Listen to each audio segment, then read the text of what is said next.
দুআর অনেক বেশি দাম। আমার মায়ার নবী বলেন, ও আমার উম্মতেরা, তোমরা বেশি বেশি করে দোয়া করো। কারণ হলো আদ-দুআউ মাখুল ইবাদা, দোয়া হচ্ছে ইবাদতের মগজ। কোন রিওয়ায়াতের মধ্যে আছে আদ-দুআউ হুয়াল ইবাদা, দোয়াটাই মূলত হচ্ছে একটা ইবাদত। ও আমার ভাইয়েরা, এই দোয়ার কত দাম! আমার মায়ার নবী বলেন, দুনিয়াদার যত লোক আছে, যদি আপনি আপনার হাজত পূরণের জন্য দুনিয়াদারের কাছে বলো, একবার বলবা কোন রকম তোমার হাজত পূরণ করে দিবে, দ্বিতীয়বার যখন বলবে একটু মনোমালিন্যতা হবে, তৃতীয়বার যখন বলবে আপনাকে ফেরত দিয়ে দিতে পারে। দুনিয়াদারের কাছে আপনি চাইলে দুনিয়াদার হয়ে বেজার, দুনিয়াদারের কাছে চাইলে দুনিয়াদার হয় নারাজ, আর আমার আল্লাহর কাছে না চাইলে আমার আল্লাহ হয় বেজার। আমার আল্লাহর কাছে না চাইলে আমার আল্লাহ রাগান্বিত হইয়া যায়। এজন্য আমার মায়ার নবী বলেন, মান লাম ইয়াসআলিল্লাহ ইয়াগদাব আলাইহি, যেই ব্যক্তি আল্লাহর কাছে চায় না, আল্লাহর কাছে দোয়া করে না, আমার আল্লাহ তার প্রতি রাগান্বিত হয়ে যায়, আমার আল্লাহ তার প্রতি গুসা করে। এজন্য নবী বলেন, আল্লাহর কাছে চাও। দুনিয়ার মানুষ তো একটা অপরাধীকে খুঁজে শাস্তি দেওয়ার জন্য, আমার মহান আল্লাহ অপরাধীকে খুঁজে আমার আল্লাহ ক্ষমা করে দেওয়ার জন্য। এজন্য নবী বলেন, আল্লাহর কাছে চাও। আল্লাহর কাছে চাইলে আল্লাহ খুশি হয়, না চাইলে আল্লাহ বেজার হয়। সুবহানাল্লাহ। যদি কোনো বান্দা আল্লাহর কাছে না চায়, আমার আল্লাহ তার প্রতি বেজার হয়ে যায়। আমরা দুনিয়াতে অনেক রকমের ঝামেলার সম্মুখীন হয়ে যাই, অনেক রকমের বিপদের সম্মুখীন হয়ে যাই। বিপদের সম্মুখীন হওয়ার পরে আমরা ডানে বামে সামনে পিছনে চতুর্দিকে ছুটাছুটি করি, কোথায় যাইব কি করব পেরেশান হয়ে যায়। অথচ আমি বলি, রে ভাই, তুই যদি একটুবার সিজদায় গিয়া আল্লাহকে বলতে দে, আর মালিক আল্লাহ, এই মুহূর্তে সরাসরি আপনার কুদরতি পায়ে সিজদা দিয়া দিলাম, দুনিয়াদার কারো পায়ে সিজদা দেই নাই রে আল্লাহ, আপনার কুদরতি পায়ে সিজদা দিয়া বলতেছি, মালিক আমার সমস্যাটা আপনি সমাধান করে দাও। আপনি যদি আল্লাহর কাছে চাওয়ার মতো চাইতে পারেন, আমার আল্লাহ তোমার দোয়াটা কবুল করিয়া তোমাকে কিভাবে আমার আল্লাহ সমস্যা থেকে সমাধান করবে নিজেও টের পাইবে না।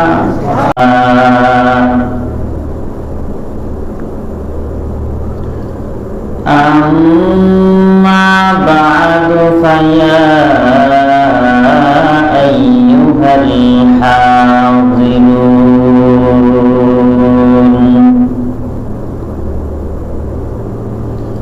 রাহিমানা ওয়া রাহিমাকুমুল্লাহু তাআলা।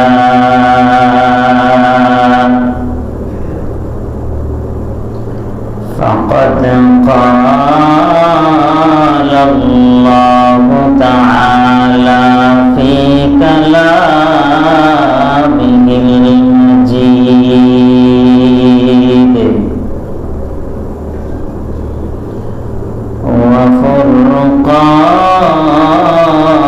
وفرقان الحميد.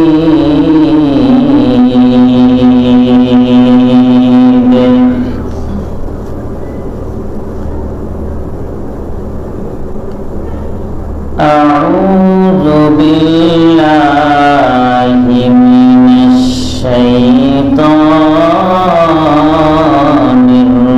الرجيم.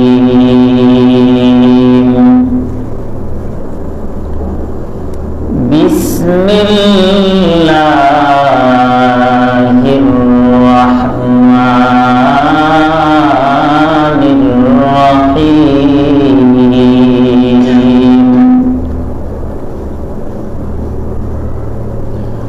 وقال ربكم ادعوني أستجب لكم قال النبي صلى الله عليه وآله وسلم الدعاء مخ العبادة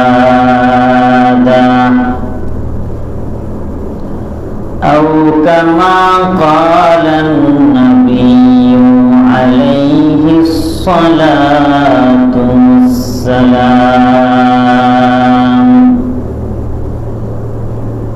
صدق الله مولانا العظيم وصدق رسوله النبي الأمي الكريم،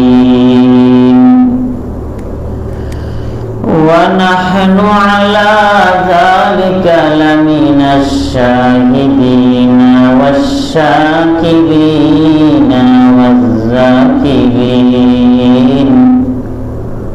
والحمد لله رب العالمين.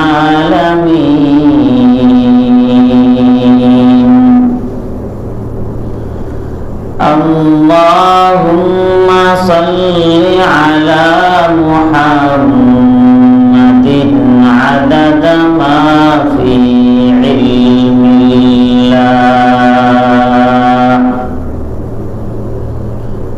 عدد ما في علم الله، صلاة دائما بدوام ملك الله.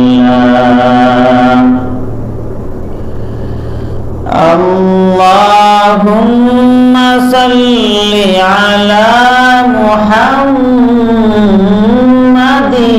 وأنزله المقعد المقرب، وأنزله المقعد المقرب يومك عند القيامة.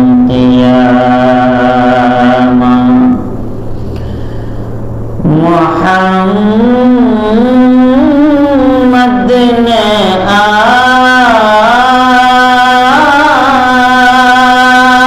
आकर कुफर को मिठाया,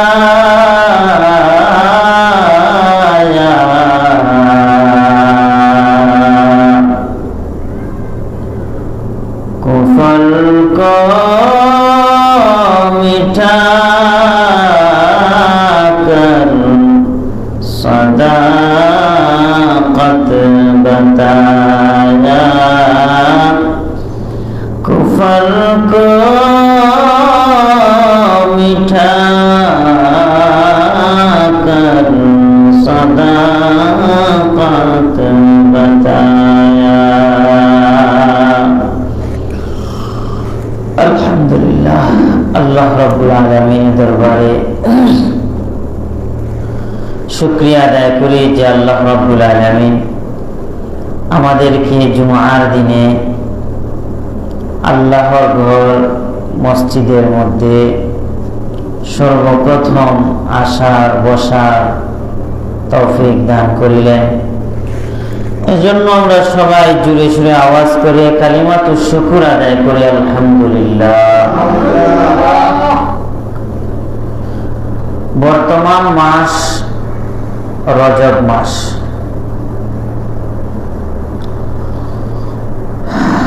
এই মাস আল্লাহ রাসূল সাল্লাল্লাহু আলাইহি ওয়াসাল্লাম সারা বছরই তো আমল করতেন, কিন্তু রজব মাস শাওয়াল মাস আসলে ওনার আমলের মাত্রাটা আরো বাড়িয়ে দিতেন। রজব এবং শাবান মাস যখন ঢুকত, নবী করিম সাল্লাল্লাহু আলাইহি ওয়াসাল্লাম সবসময় একটি দোয়া করতেন, আল্লাহুম্মা বারিক লানা ফি রজব ওয়া শাবান ওয়া বাল্লিগনা রমাদান। হে আল্লাহ, রজব এবং শাবান মাসে আমাদেরকে বরকতময় করুন, ওয়াবাল্লিগনা রমাদান, এবং আমাদের হায়াত বৃদ্ধি করে রমাদান পর্যন্ত পৌঁছে দিন। সুবহানাল্লাহ, দোয়া করতেন আল্লাহর কাছে। যদি কোন রকম টেনে টেনে রমাদান মাস পর্যন্ত যাইতে পারে, আর যদি রোজার হালতে আল্লাহর কাছে গুনাহগুলো মাফ চাই রমাদানে, আল্লাহ বলেন বান্দা রোজা রাখে আমার জন্য, আসসাউমু লি ওয়া আনা আজিজি বি, রোজা রাখে আমার জন্য, প্রতিদান দিব আমি আল্লাহ নিজ হাতে। সুবহানাল্লাহ বলো তো না, আপনারা তো স্মরণ করে সুবহানাল্লাহ বলতে, জুড়ে বলে সুবহানাল্লাহ। যে আল্লাহ নিজ হাতে প্রতিদান দিবা, এমন একটা মাসে যদি আমরা উপনীত হতে পারি, তাহলে একদিকে আল্লাহ যদি এই মাসে মৃত্যু দেয়, মুমিনের রমাদানে মৃত্যু, এর মানে কবরের আযাব মাফ। মুমিনের রমাদানে পৌঁছা, এর মানে আল্লাহর কাছে ক্ষমা চাওয়ার স্পেশাল মাস চলে আসা। সুবহানাল্লাহ। এই জন্য আল্লাহ রাসূল এই দোয়াটা পড়তেন, আপনারাও এই দোয়াটা পড়বেন 5 ওয়াক্ত নামাজের পরে অথবা যে কোনো সময় এই দোয়াটা পড়বেন। একদম ছোট একটি দোয়া, আল্লাহুম্মা, সবাই বলুন আল্লাহুম্মা বারিক লানা ফি রাজাব ওয়া শাবান ওয়া বাল্লিগনা রমাদান। এই দোয়াটি প্র্যাকটিস করে শিখবেন, পড়বেন। রজব মাস যখন আসতো, আল্লাহর নবী হাদিসের মধ্যে আসছে রমাদান মাস ছাড়া রজব এবং শাবান মাসে আল্লাহর রাসূল যত রোজা রাখতেন, অন্য মাসে তত রোজা রাখতেন না। সুবহানাল্লাহ। রজব এবং শাবান মাসে রোজা রাখলে প্র্যাকটিস হয়। রমাদানে দেখবেন হঠাৎ করে যখন আমরা রোজা রাখি, তখন আমাদের খুব কষ্ট হয়। 3-4 দিন যাওয়ার পরে তখন স্বাভাবিক হয়। আর যদি রমাদানের আগে আমরা কয়েকটা রোজা রাখি, একদিকে নফল রোজা রাখার সওয়াব হয়ে গেল, অপরদিকে রমাদানের রোজা রাখার প্র্যাকটিস হয়ে গেল, রমাদানের প্রথম থেকে রোজা রাখতে আর কোনো কষ্ট হলো না। যাই হোক, আজকে আমরা এই দোয়া সম্পর্কে কথা বলবো। দোয়ার অনেক দাম, অনেক ফজিলত। দুরূদের ফজিলতের বয়ান করতে গিয়ে যেভাবে বলেছিলাম, দুরূদের আমল করতে নিষিদ্ধ কোনো সময় নাই। দোয়াও এমন একটা ইবাদত, যে ইবাদতের নিষিদ্ধ কোনো সময় নাই। সূর্য উদয় হোক আর দ্বিপ্রহর হোক আর সূর্য ডুবার সময় হোক, যে কোনো সময়, যে কোনো সময় আপনি আল্লাহর কাছে দোয়া করতে পারবেন। সুবহানাল্লাহ। রাত 2টা, 2:30, 3টা, গভীর রজনী আপনি বিপদে পড়ে গেছেন, পৃথিবীর সবাই ঘুমন্ত, কাউকে ডাকলে শুনে না, ডাকলেও শুনবে না, এমন একটা সময় যদি তুমি নত শিরে আল্লাহকে বলো, আল্লাহ আমি এত রাত বিপদে পড়ে গেছি, আমাকে বিপদ থেকে উদ্ধার করার কেউ নাই, এত গভীর রাত্রেও যদি তুমি আল্লাহকে ডাকো, আল্লাহ বলেন আমাকে তুই ডাক, আস্তাজিব লাকুম, ডাকবে আমাকে সাথে সাথে জবাব দিয়ে দিবে। আল্লাহ বলেন উদউনি, উদউনি মানে আমি আল্লাহকে ডাকো, আমি আল্লাহর কাছে দোয়া করো, আস্তাজিব লাকুম আমি তোমাদের ডাকে জবাব দেব, এর অর্থ হলো তোমাদের দোয়া আমি আল্লাহ কবুল করব। সুবহানাল্লাহ। দেখেন আরেকটা জিনিস, নকল ইবাদত আল্লাহর কাছে কবুল হয় না। নকল ইবাদত, নকল টাকা আছে না, নকল টাকা, জাল টাকা যেটা আমরা বলি, এটা কি চলে? যদি পুলিশে কোন রকম 500 টাকা 1000 টাকার নোট যদি কোন রকম ধরতে পারে, তাহলে তো তাকে জেলও দেওয়া যায় অনেক সময়। কিন্তু দেখেন, আপনি যদি নামাজ পড়েন ওযু ছাড়া, এই নামাজ কি হবে? নামাজ যদি ওযু ছাড়া পড়েন, এটা কবুল হবে? হবে না। রমাদান মাসে যদি আপনি দিনের বেলা খেয়েছেন, কিন্তু একটা রোজাদারের পাশে গিয়া একদম রোজাদারের মতো একদম ভাব ভঙ্গি বেগ নিয়ে চলতেছেন, রোজাদারদের মতো একদম নিজেকে উপস্থাপন করতেছেন, ইফতারের সময় ইফতারেও বসেছেন, কিন্তু আপনি দিনের বেলা খেয়েছেন। আচ্ছা বলেন, রোজা না রাখিয়া রোজার বাহানা করলে এই রোজা কি কবুল হবে না? কেউ যদি লোক দেখানোর জন্য যাকাত দেয়, লোকে তাকে দানবীর বলুক, এই দান কি আল্লাহর কাছে কবুল হবে? কেউ যদি নিজেকে হাজী সাহেব প্রমাণ করার জন্য লোক তাকে হাজী সাহেব বলুক, এজন্য যদি কেউ হজ করে, তার হজ কি কবুল হবে? বর্তমান তো বহু হাজী সাহেব আছে, তাকে যাতে লোক হাজী সাহেব বলে এজন্য হজ করে। দুইজন লোকের ঘটনাতে এমন শুনছি, তারা হজ করে আসছে, কেউ তাদেরকে হাজী সাহেব বলে না। একজন আরেকজনের সাথে বুদ্ধি করে একটা কাজ করি, আজকে বাজারে গিয়ে দূর থেকে তুমি আমাকে বলবো ও হাজী সাহেব, আমিও দূর থেকে তোমাকে বলবো ও হাজী সাহেব। লোকদের কিভাবে হাজী সাহেব শুনাইবো, লোকেরা যাতে শুনে আমাদেরকে হাজী সাহেব বলে। আচ্ছা এরকমের হাজীদের হজ কবুল হবে? হবে না। ভাইয়েরা কি বুঝাইতে চাই আমি, বুঝেন, কোন ইবাদতের নকল, কোন ইবাদত বাহানা করে করা, এটা আল্লাহর কাছে কবুল না। কিন্তু কিন্তু একটা মাত্র ইবাদত, যে ইবাদত বাহানা করে করলেও আল্লাহর কাছে কবুল, সুবহানাল্লাহ, সেটা হচ্ছে দোয়া। সেটা কি? সবাই বলুন, সেটা কি? দোয়া।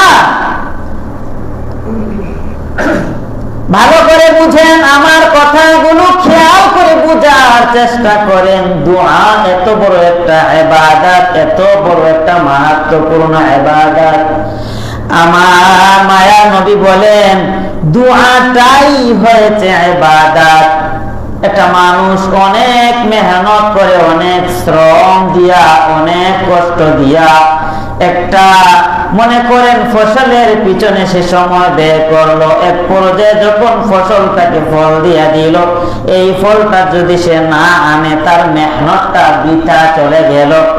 আমরা যত আমলই করি না কেন, সমস্ত আমলের পরে আল্লাহর কাছে আমল কবুলের জন্য দোয়া করা, এই দোয়াটা হয়েছে মূল ফসল, মূল ফল। মানুষের মগজ যদি না থাকে, মানুষ পাগল হয়ে যায়। ইবাদত হয়েছে সমস্ত, দোয়া হয়েছে সমস্ত ইবাদতের মগজ। সুবহানাল্লাহ। একটু ভালো করে বুঝেন আমি কি বুঝাইতে চাই।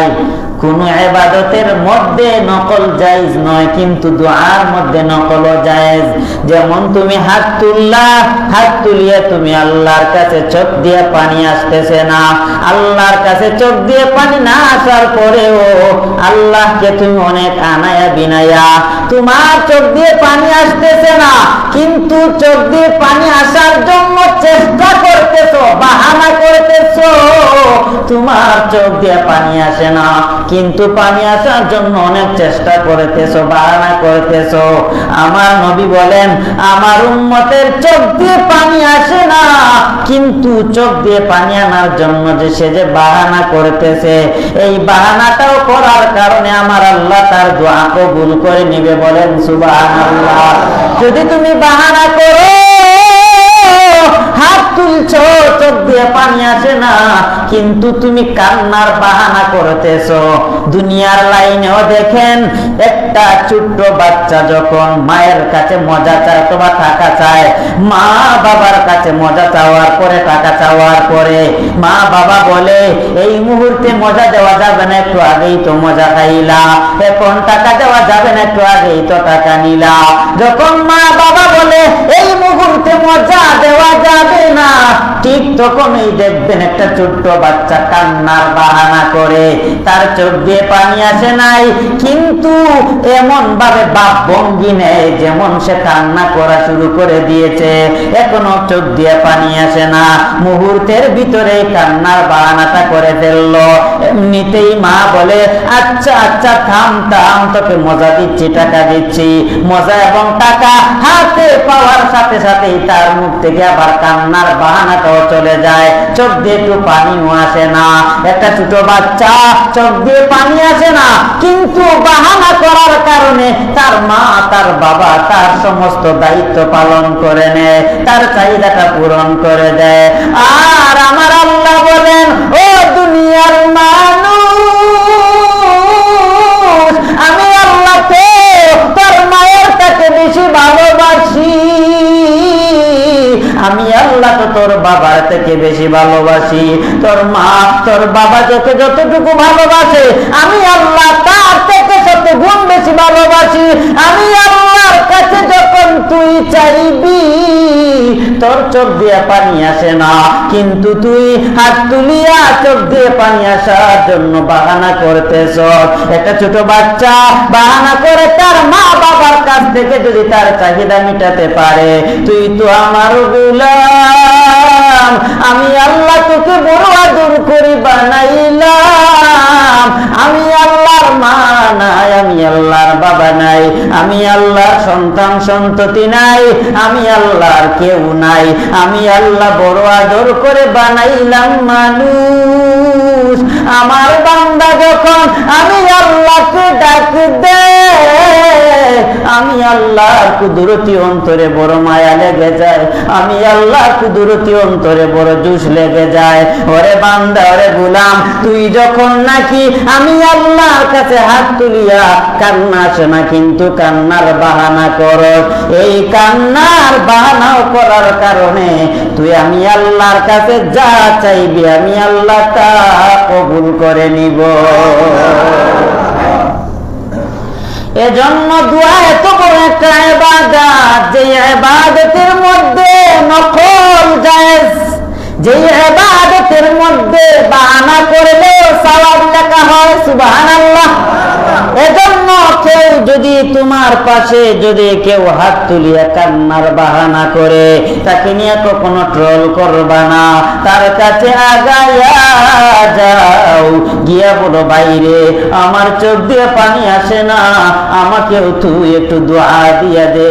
কান্নাওয়ালার চোখের পানি আমার আল্লাহ কখনো আমার আল্লাহ ফিরাত দেয় না। কান্নাওয়ালার চোখের পানির বড় দাম। এই চোখের পানিটা একটু একটু মাছির ছোট্ট ফেনার সম পরিমাণ যদি চোখ দিয়ে পানি বাহির হয়ে যায়, আল্লাহর ভয়ে জাহান্নামের ভয়ে যদি একটু পানি বের হয়ে যায়, একটু পানি আপনাকে জাহান্নাম থেকে বাঁচাইয়া জান্নাতে নেওয়ার জন্য যথেষ্ট হয়ে যায়। চোখের পানির বড় দাম। এজন্য যখন হাত তুলবা খুব বেশি চেষ্টা করো চোখ দিয়ে পানি আনার জন্য। যদি তোমার চোখে পানি না আসে, একজন কান্নাওয়ালার কাছে দোয়া চাও, আল্লাহর কাছে বলো, আল্লাহ আমাকে কান্নাওয়ালা চক্ষু বানায়া দাও। আমার আল্লাহ বলেন, ফালইয়াদহাকু কালিলান ওয়া ইয়াবকু কাসীরা, তোমরা বেশি বেশি বেশি বেশি কাঁদো আর কম কম হাসো। কিন্তু আমরা এখন হাসি বেশি, কান্না করি কম, ঠিক না? আল্লাহ বলেন বেশি বেশি কাঁদো, আর আমরা হাসি বেশি, কান্না করি কম। কেউ যদি হঠাৎ কান্নাও করে, সে নিজে তো কান্না করে না, যে কান্না করে তাকে নিয়ে দূর থেকে হাসাহাসি করে। বড় আফসোস, বড় আফসোস। আমার ভাইয়েরা জন্য আল্লাহর কাছে দোয়া করো, দোয়ার অনেক বেশি দাম।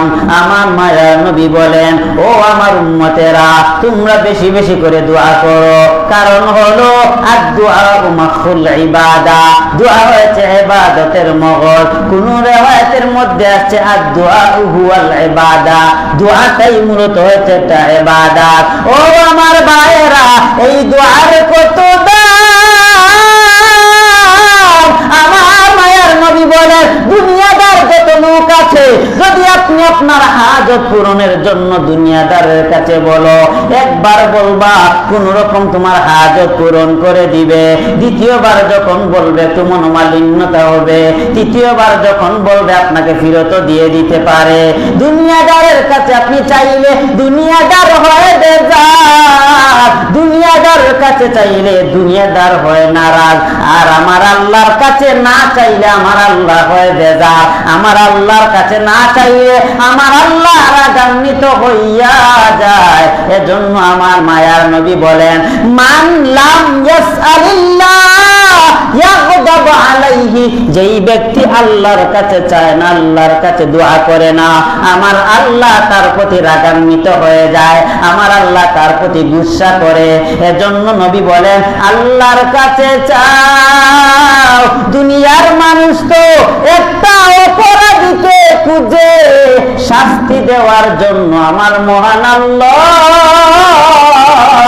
অপরাধীকে খুঁজে আমার আল্লাহ ক্ষমা করে দেওয়ার জন্য। এজন্য নবী বলেন আল্লাহর কাছে চাও, আল্লাহর কাছে চাইলে আল্লাহ খুশি হয়, না চাইলে আল্লাহ বেজার হয়। সুবহানাল্লাহ।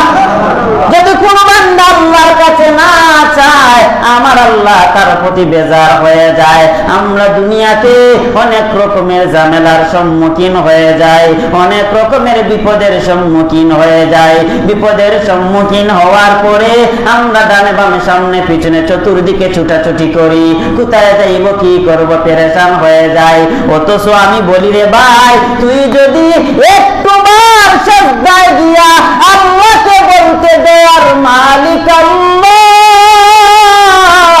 এই মুহূর্তে সরাসরি আপনার কুদরতি পায়ে সিজদা দিয়া দিলাম, দুনিয়াদার কারো পায়ে সিজদা দেই নাই রে আল্লাহ, আপনার কুদরতি পায়ে সিজদা দিয়া বলতেছি মালিক আমার সমস্যাটা আপনি সমাধান করে দাও।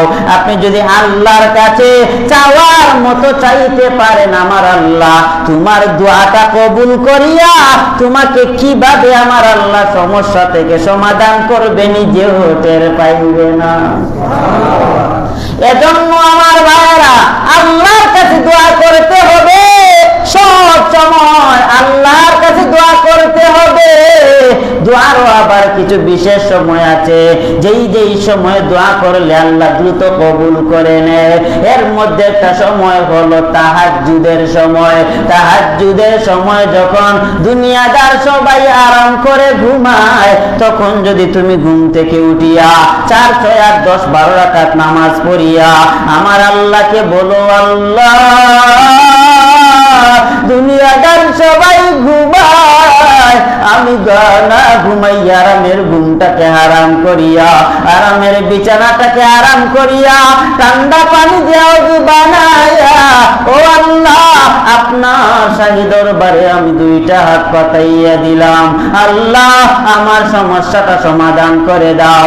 আমার আল্লাহ তো বলেন একদম শেষ রাত্রিতে আল্লাহ প্রথম আসমানে চলে আসে।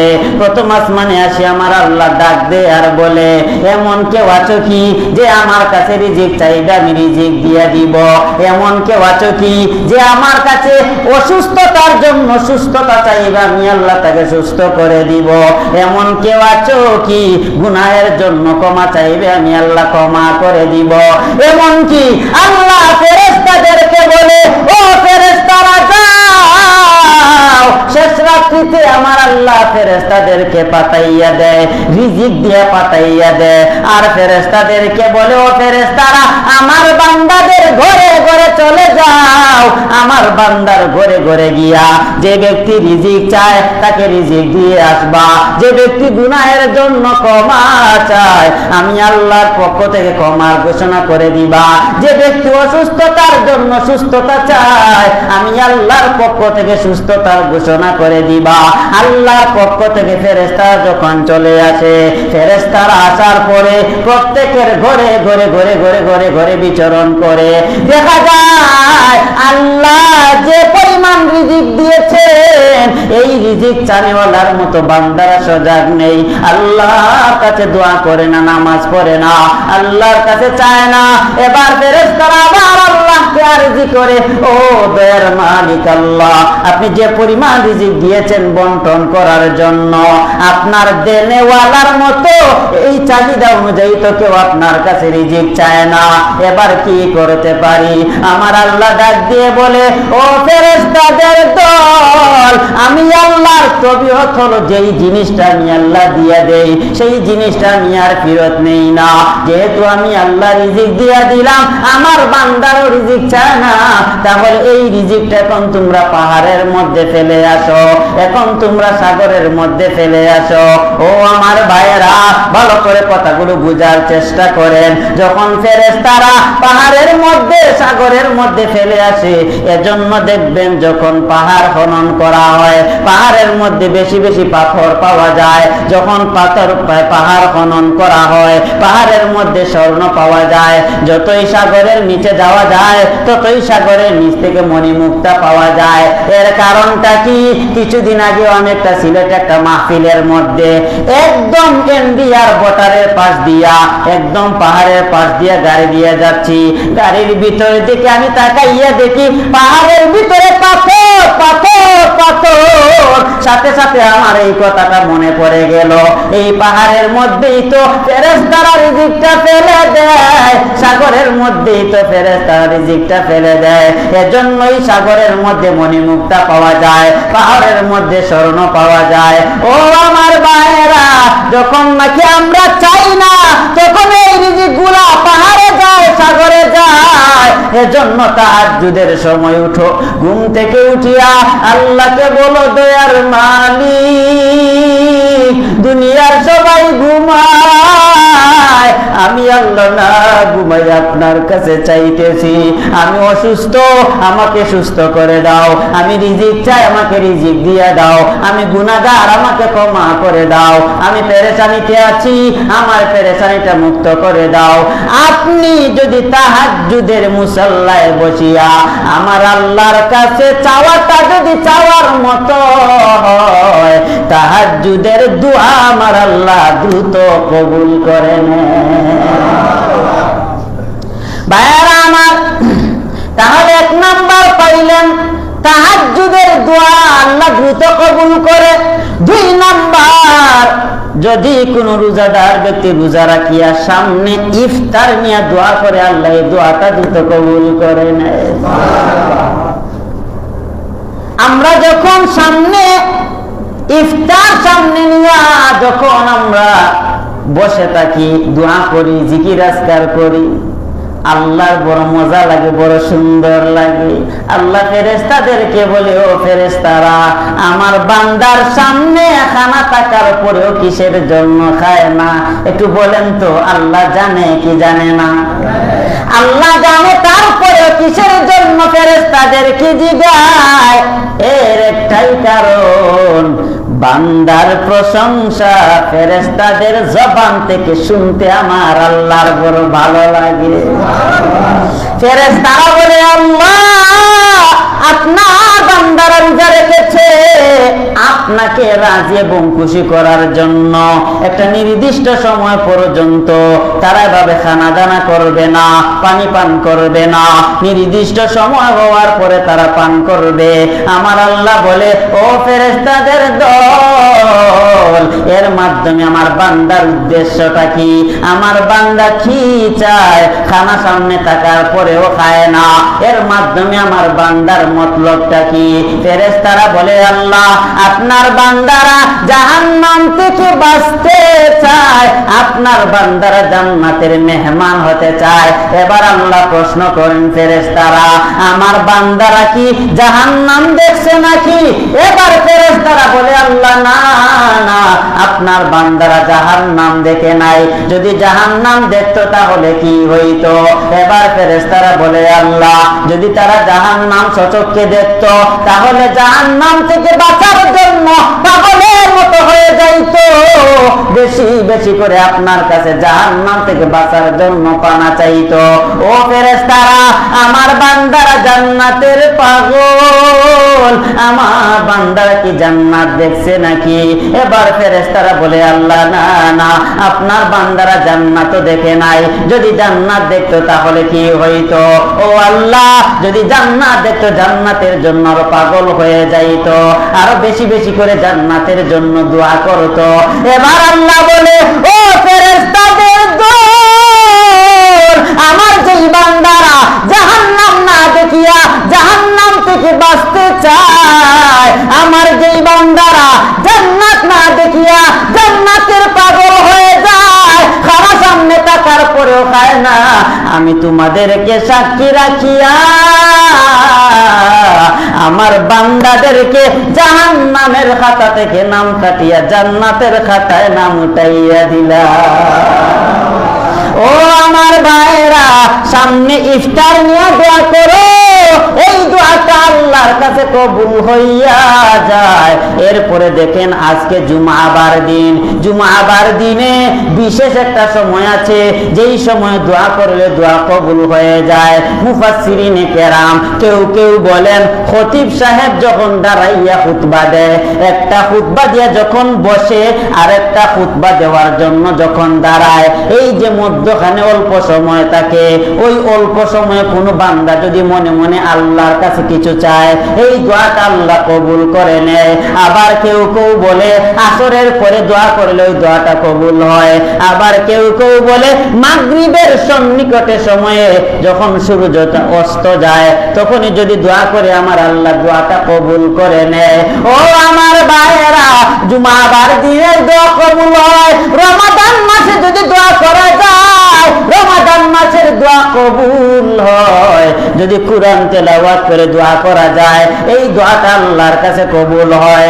যদি হজের মধ্যে গিয়া মাকামে মাহমুদের মধ্যে দাঁড়াইয়া, মাকামে ইব্রাহিমের মধ্যে দাঁড়াইয়া কাবা ঘরের গিলাফ ধরিয়া ধরিয়া কেউ যদি আল্লাহর কাছে দোয়া করে, এই দোয়াটাও আল্লাহর কাছে কবুল হয়ে যায়।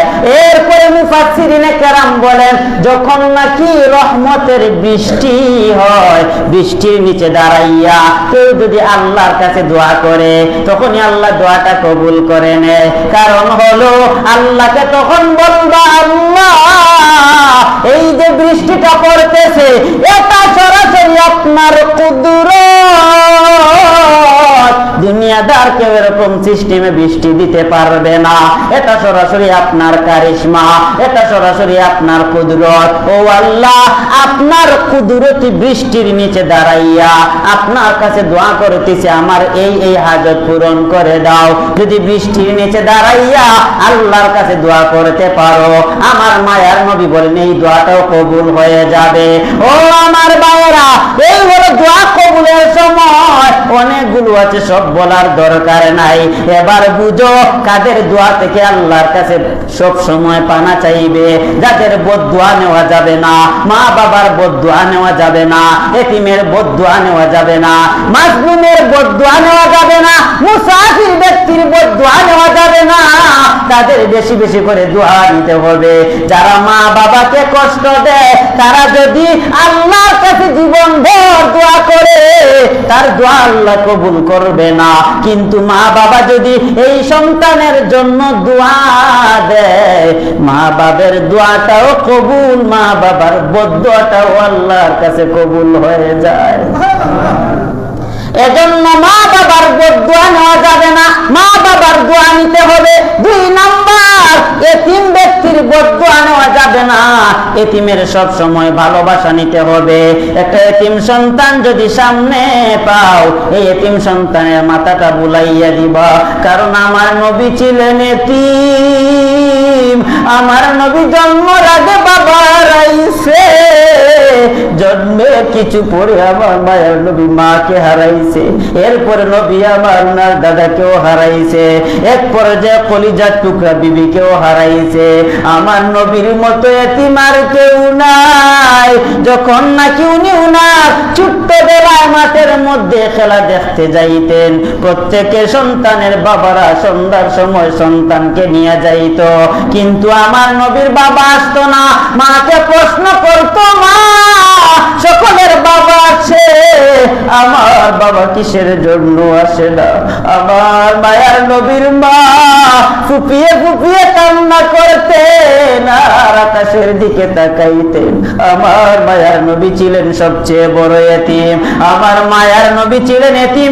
এজন্য নবী আমার এতিমদেরকে পাইলেই তার মাথাটা সুন্দর করে বুলাইয়া দিতেন।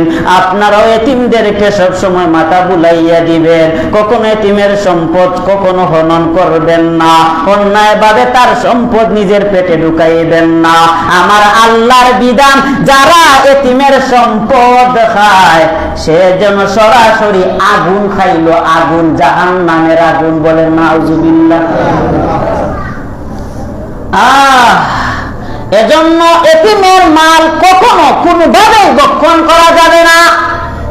এতিমের মাল ভক্ষণ করলে এতিম আল্লাহকে বলতে হবে না আল্লাহ আমার মাল ভক্ষণ করেছে। আল্লাহ দেখেন নাই, এই পেটের মধ্যে এমন করো এতিমের মাল বক্ষণ করলা, মনে করো সরাসরি জাহান্নামের আগুন পেটে ঢুকাইলা। আমাদের সমাজে তো অনেকে আছে জাহান্নামের আগুন, এই যে ধোঁয়াটা কিন্তু জাহান্নামেরই। আগুন জাতীয় জিনিস, এটা দুনিয়ার না। আগুন জাতীয় জিনিস এটা জাহান্নামের একটা ধোঁয়া, জাহান্নামের আগুন অংশ। আমরা যারা ওই যে অনেকে আছে ধূমপান করে, ভিতরে যে ধোঁয়া ঢুকায়, এই ধোঁয়াটা তো জাহান্নামের ধোঁয়া ঢুকাইতেছে। আমার এদেরকে নিয়ে বড় কষ্ট হয়। অনেকে আছে কষ্ট পাবে, কিছু করার নাই। গাড়িতে বসলাম, দেখা যায় নির্লজ্জের মতো গাড়িতে খাওয়া শুরু করে। আরো কয়েকজন যে সব পান করেন এটা বুঝে না, আরো কয়েকজন যে অবস্থা খারাপ হয়ে যায় তারপরে সে পান করে। এরপরে একটা দোকানে বসলাম, একটু নাস্তা করবো, ওই জায়গায় দেখা যায় শুরু করে দিয়েছি।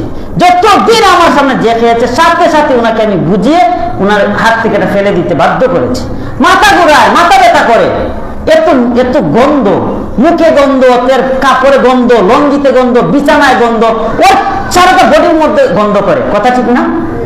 আপনার আমাকে কষ্ট করেন, কিচ্ছু করার নাই, সত্য কথা। মুখে দুর্গন্ধ থাকলে ফেরেশতা, আপনি যে নামাজে পড়েন, ফেরেশতারা আপনার ডানে বামে, ওদের কষ্ট হয় না? আল্লাহ আমাদেরকে বুঝার তৌফিক দান করুন। ভাইয়ারা আমার, ভালো করে বুঝো, এতিমের সম্পদ কখনো মারা যাবে না। এতিমদেরকে সবসময় ভালোবাসতে হবে, কারণ এতিমের দোয়া আল্লাহর কাছে কবুল হয়ে যায়, বদ্দাটাও আল্লাহর কাছে কবুল হয়ে যায়। এরপরে যারা জালেম আছে, জালেম, যে মানুষের উপর জুলুম করে তাকে বলে জালেম, যার উপর জুলুম করা হয় তাকে বলে মাজলুম। মাজলুম যদি জালিমের বিরুদ্ধে দোয়া করে, সাথে সাথে আল্লাহর কাছে কবুল হয়ে যায়। এজন্যই তো আমাদের উপর যারা জুলুম করেছে তাদের জুলুমের সময় এক পর্যায়ে শেষ হয়ে গেছে, ঠিক কিনা? ও আমার ভাইয়েরা, এজন্য জুলুম করা যাবে না। এরপরে মা বাবার বদদুয়া নেওয়া যাবে না। মা বাবা যদি দোয়া করে, মা বাবার দোয়াটা আল্লাহর কাছে কবুল হয়। মা বাবা যদি বদদুয়া করে, এই বদদুয়াটাও কবুল হয়ে যায়। এজন্য মা বাবার বদদুয়া নেওয়া যাবে না, মা বাবার সব সময় দোয়া নিতে হবে। ও আমার ভাইয়েরা, এই দোয়ার কত দাম! আমার নবী বলেন, দোয়ার মাধ্যমে বান্দার তকদির পরিবর্তন হয়ে যায়। সুবহানাল্লাহ।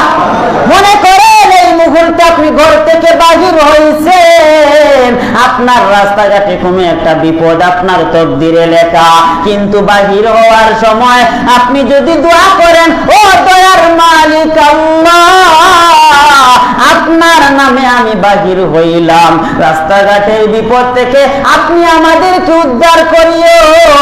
এই যে দোয়া করে আপনি বাহির হলেন, এই দোয়ার বিনিময়ে রাস্তাঘাটের বিপদ থেকে আমার মহান আল্লাহ হেফাজত করবেন। এজন্য দোয়া করো। খানায় বসছো, খানার শুরুতে বিসমিল্লাহ ওয়া আলা বারাকাতিল্লাহ, খানার শুরুতে বিসমিল্লাহ ভুলিয়া গেছো, বিসমিল্লাহি আউওয়ালাহু ওয়া আখিরা।